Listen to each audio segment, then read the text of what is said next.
I think there was a good designation by a lot of people. You know, you and I talked last week about the whole match of the year versus moment of the year thing with WrestleMania 40. I think a lot of people definitely agree that it was moment of the year for sure with Cody winning the title. Right. And then match of the year, it definitely up to artist interpretation, if you will.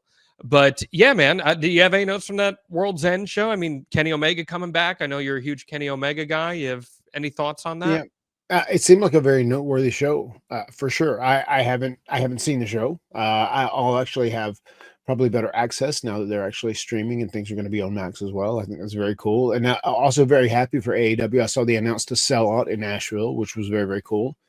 So good for them. As far as that show goes, just sitting back, anything that is overly noteworthy. I mean, it was a big deal with Adam Copeland coming back. So good for him. Glad he's healthy. Glad he's back in the mix. And I think he's an important piece of the AEW machine right now. So it's good to have him back.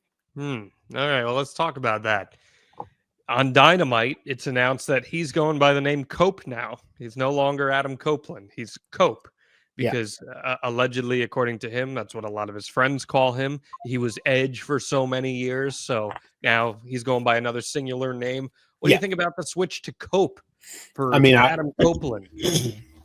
I mean, I saw, I know, I think coming in, that's what he wanted to do. He wanted to get something similar to Edge, right?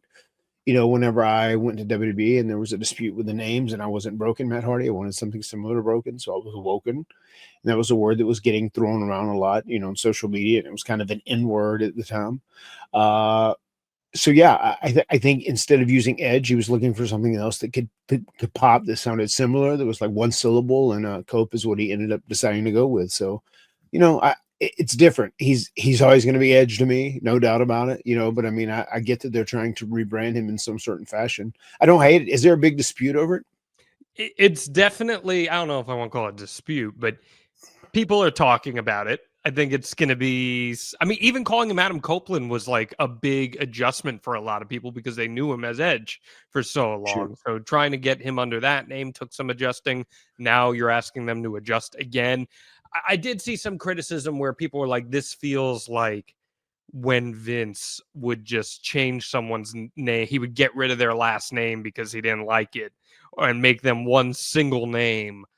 Like when he made Antonio Cesaro or anything like that. It feels like something like that, but it seems like this was Adam's own volition doing this. So 100%. I mean, he's trying to get something similar to Edge, something that people can remember, something that's easy, something one syllable that just like you can pop off the tongue real quick. Maybe it would be a little more palatable if it was just like a nickname he wanted to go by and like they started calling him as a nickname, but outright changing his ring name to that, I think that's what's throwing some people off. So listen, it's not a big deal. People will get over it. It's fine. But we have to have something to argue about in terms of discourse, because what else would we be, Matt Hardy, if we were not arguing in some capacity?